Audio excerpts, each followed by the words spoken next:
Hello everyone! Welcome po sa ating channel. This is Coach Jared. Once again, good morning, good afternoon, good evening.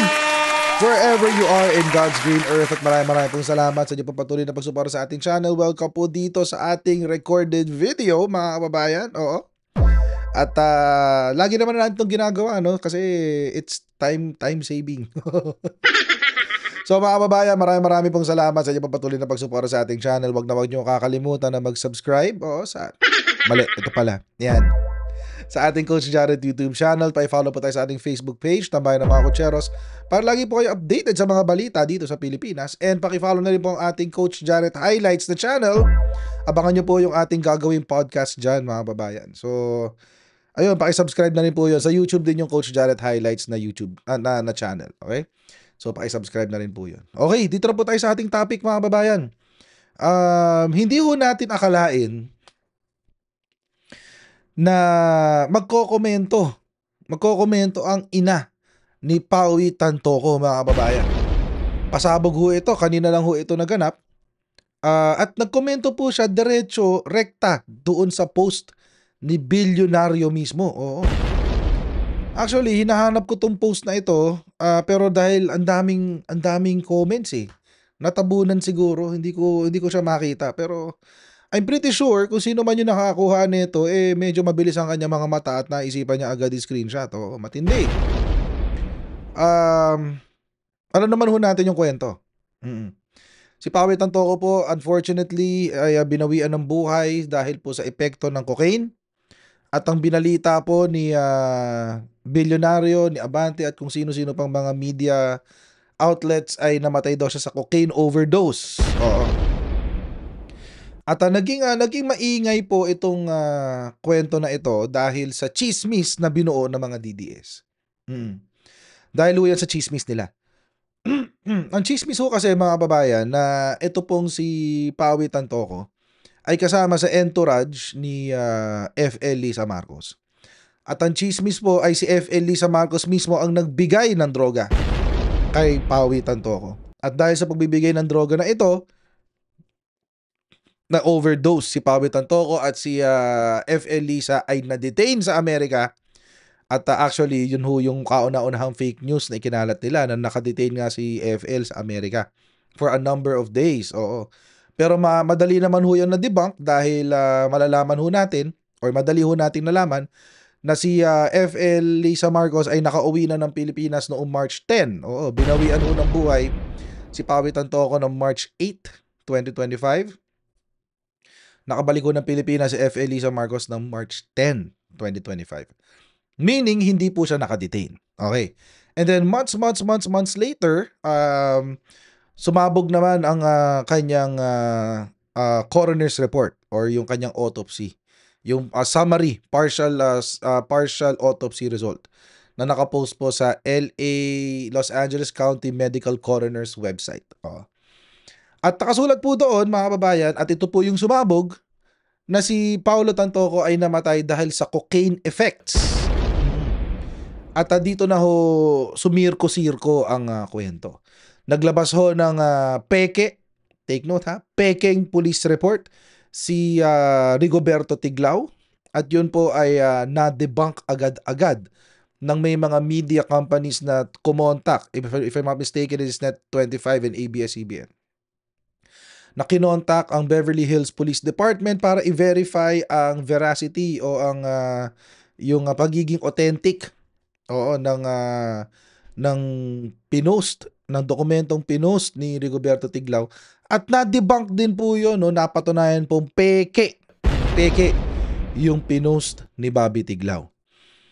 At habang ginagamit po ng mga DDS, ng mga Duterte supporters ang nangyaring ito, ang trahedyang ito na nangyari sa pamilyang Tantoco, nakalimutan ho nila na meron hong pamilya na nagluluksa.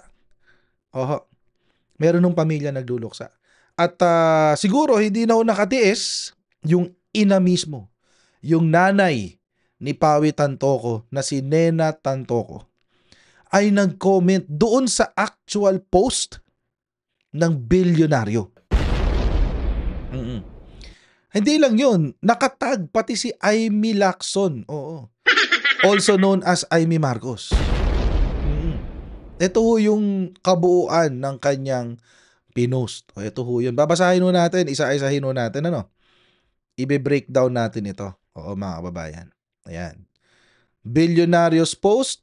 Ayan, Nena Tantoco. Mga kababayan, iniintay pa po natin kung ito po ay totoong post galing mismo kay Nena Tantoco. Hindi pa po tayo sigurado.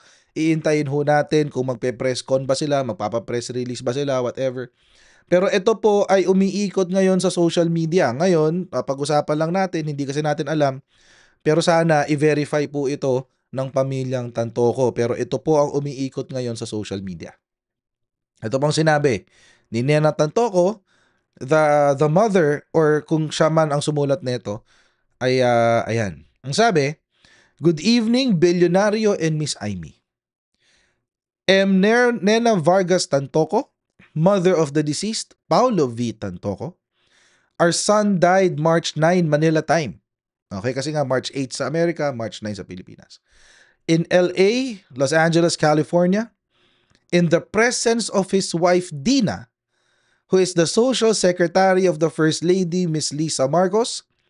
He died in the hotel room where he and his wife was staying."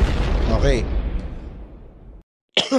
Una, mga kababayan, sinabi po dito ng Nena Tantoco, kung totoo pong ito ay si Nena Tantoco, na nung namatay o nung binawian ng buhay si Pawi Tantoco, ang kasama po niya ay ang kanyang asawa.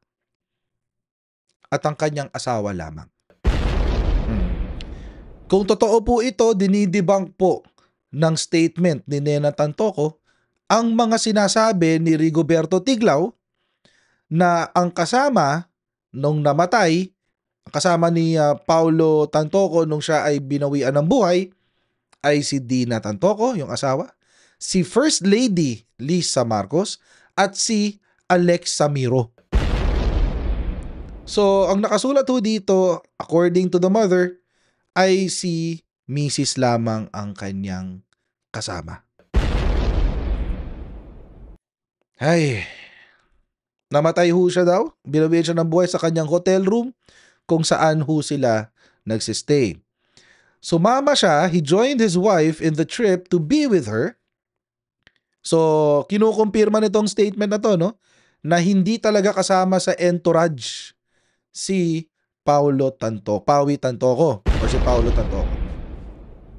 Hindi talaga siya kasama sa entourage, kontra sa sinasabi ng mga Duterte supporters at ng Duterte vloggers na kasama siya sa entourage ni FL Lisa Marcos.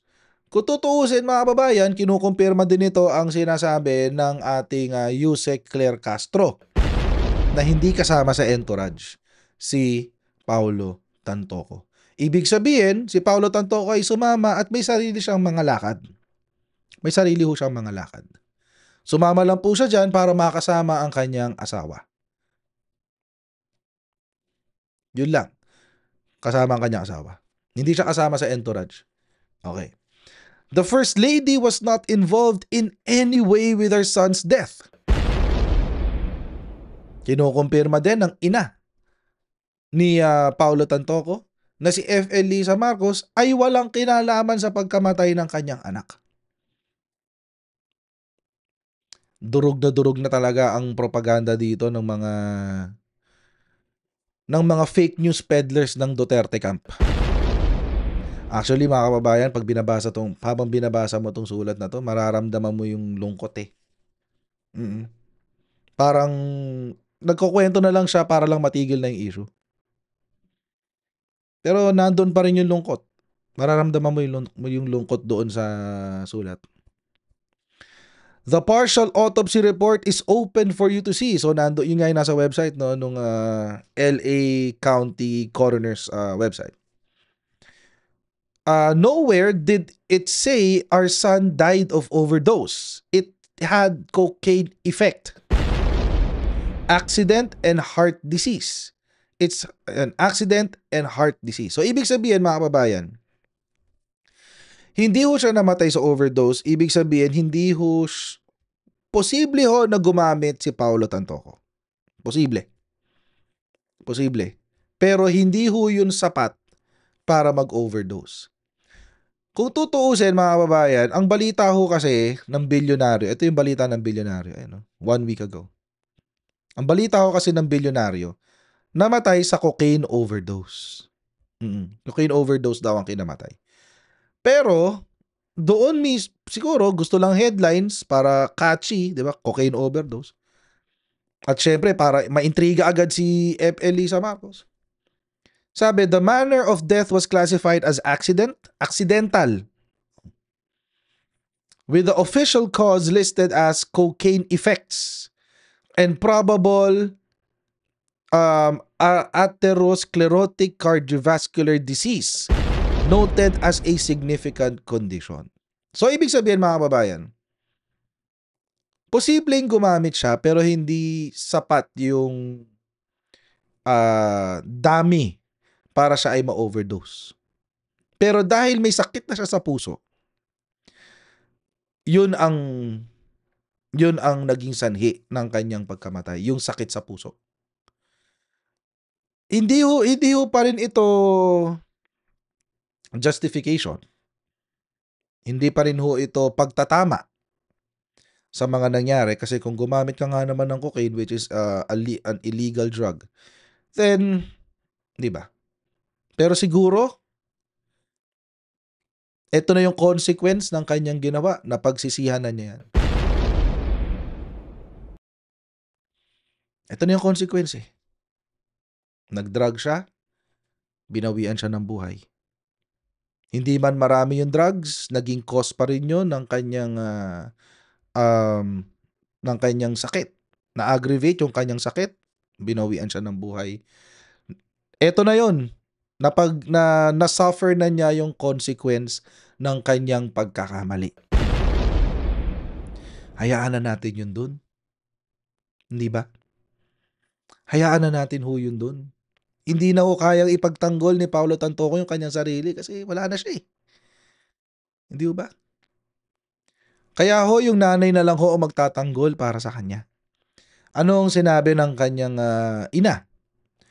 Nowhere did it say our son died of overdose. It had cocaine effect, accident, and heart disease. It's hard enough to lose a loved one, especially a son who, as far as we know, did a lot of good, loves the poor, always caring and loving to his parents and his wife and children. Was kind and compassion and hardworking. So, syempre, bilang ina, eto na lang siguro yung pagtatanggol na pwede niyang ibigay sa kanyang anak. Wala na yung anak niya eh. Lahat naman tayo nagkakamali, di ba? Lahat naman tayo may mga pinipiling meron tayong mga choices na ginawa at one point sa buhay natin na pinagsisihan natin. At siguro kahit gaano ka kabait, kahit gaano ka kahusay, kahit gaano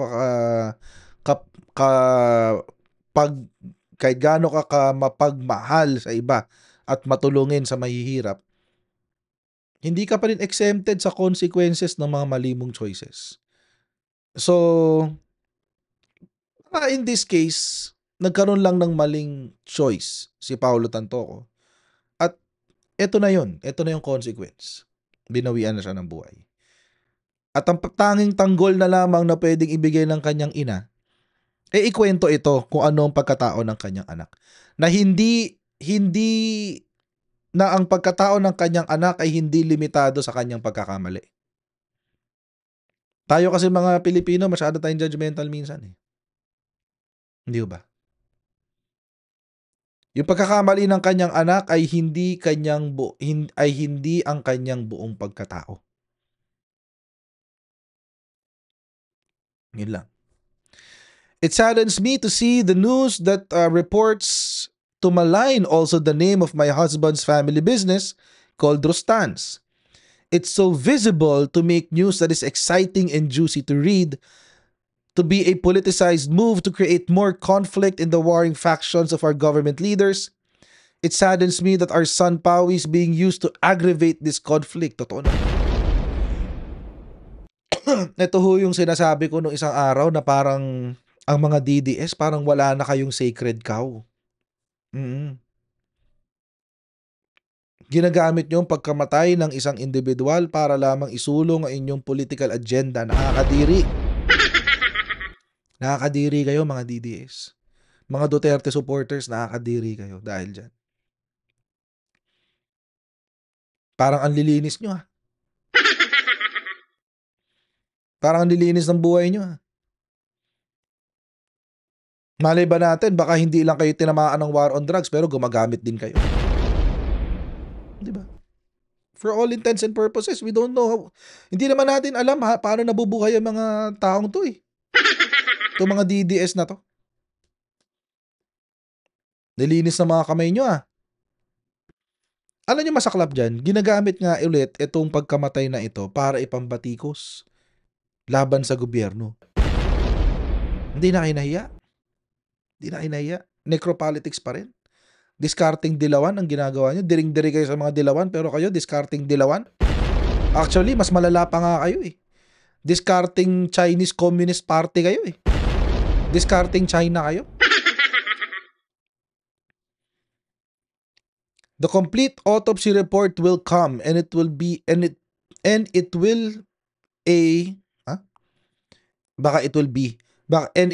publicly known. Yes, our son used cocaine and it did not come from the first lady. Ayan na. Nor was she involved. So ayan na nga, kinukumpirma na ng ina. Kung totoo ito ha, kung siya po talaga ang ina ni Paulo Tantoco, kinukumpirma na niya na walang kinalaman si FL sa nangyari sa kanyang anak. It is unfortunate that this happened to our son. We love him very much for all the goodness he has done. To magnify the story with half-truths is not who I am as a person. I do accept that report, nor we did it say he died of. I do accept that report. Nowhere did it say he died of overdose. It made me shed tears. O, ito na yung reaction ng ina doon sa article ni Bilyonaryo tsaka ni Amy Marcos, sa mga pinagsasabi ni Amy Marcos. Amy Lacson, also known as Amy Marcos. It made me shed tears, not just for myself, but also for the wife and his children, which you are hurting so much. I pray that you will be enlightened and spread life-giving news instead of dividing. God bless us all. Peace, love, and light.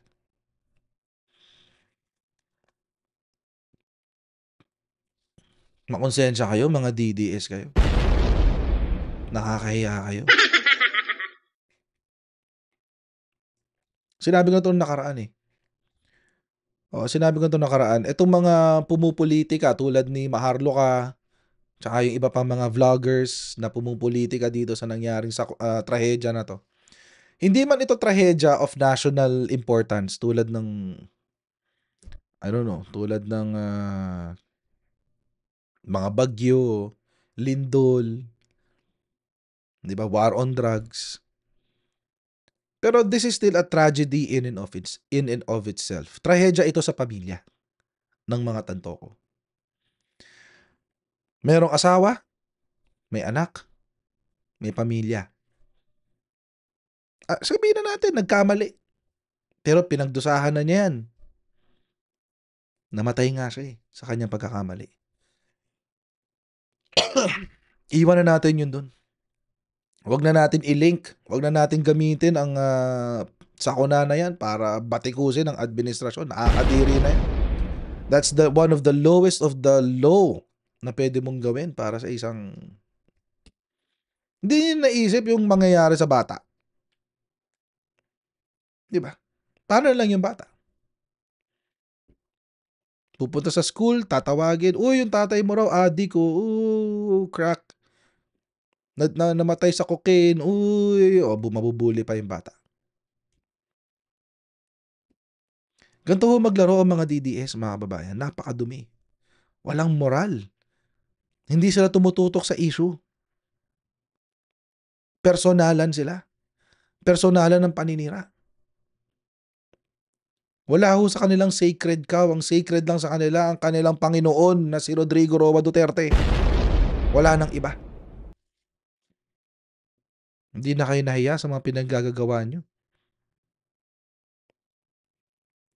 Again, mga kababayan, this is still being verified if this is really Nena Tantoco. Pero mga kababayan, kahit hindi po ito totoo, let's say hindi si Nena Tantoco yan, yung nilalaman pa rin ito is still important.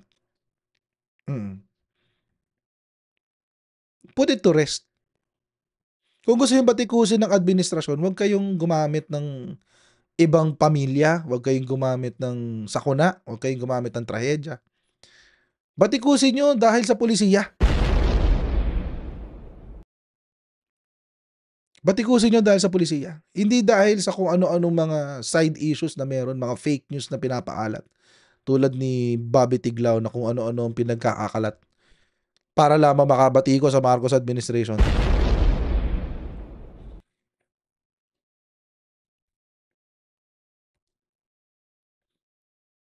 Alala ko before sinabi si BBM dyan na wag mong kalimutan ang iyong humanity. Oo. Sa iyong pagbabatikos at sa iyong politika, wag mong kalimutan ang iyong humanity, ang iyong pagiging tao, pakikipagkapwa-tao. At mukhang dito sa anggulo na to, nakalimot na ang mga DDS. Nakalimutan nila na, ay, meron din palang pamilya itong taong to. Na nagbe-bear ng hiya. Nagbe-bear ng kalungkutan. Nagkamali na nga yung kanilang anak, nagkamali na yung kanilang asawa, nagkamali na yung kanilang ama. Pinagdusahan na niya yung kanyang pagkakamali. Pinagbayaran na niya ng kanyang buhay ang kanyang pagkakamali. Put it to rest. Okay na yun. Kung gusto niyong bumatikos sa administrasyon, magbumatikos kayo, walang problema. Huwag lang kayong gumamit ng fake news. Huwag na kayong mandamay ng ibang pamilya. Batikusin nyo ayon sa pulisiya. Ang problema kasi dito sa mga DDS na to, dahil hindi sila nakakakumbinse, kahit ano na lang gagawin nila. Fake na PIDEA leaks, peking video, pulburon video, peking police report. Ano pang pepekein nyo in the future? Nakakadiri kayo. Mga wala kayong puso, mga wala kayong, Diyos ko, nakalimutan nyo na ang pagiging tao. Yun na, nakakalimutan nyo ang pagiging tao. Huwag tayong tumulad sa mga ganito, mga kababayan. Huwag tayong tumulad sa mga DDS. Kung pupuna po tayo, punahin natin ang pulisiya. Punahin natin ang mga ginagawa. Tulad ng impeachment. Yung pagtatago ng impeachment. Yung pagdidelay sa impeachment, yung pagtatago ng mga krimen, yung war on drugs. These are policies. These are violations of the law. Na dapat ay pinagdudusahan din ng mga guilty dyan. Pero pilit na pinapawalang sala at pinaglalaban ng mga politikong kaalyado nila. Pare-pareho kayo nakakadiri. Pare-pareho sila. Wag tayong tumulad sa kanila, mga babayan. Wag tayong tumulad sa kanila. So mga kababayan, hanggang dito lang po tayo sa video na ito. Maraming pong salamat sa inyong panonood. Huwag niyo pong kalimutan mag-like, share, and subscribe. And I'll see you in our next Coach Jared Live. God bless everyone and see you next time. Bye!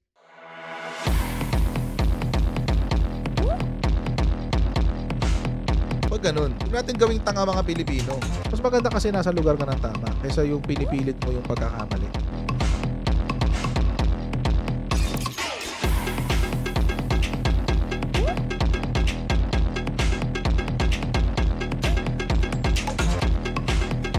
Are they willing to go that far? Hindi makakalimutan ng Pilipino yan hanggat di nasasagot niya. Sino ngayon nagsasabi ng totoo?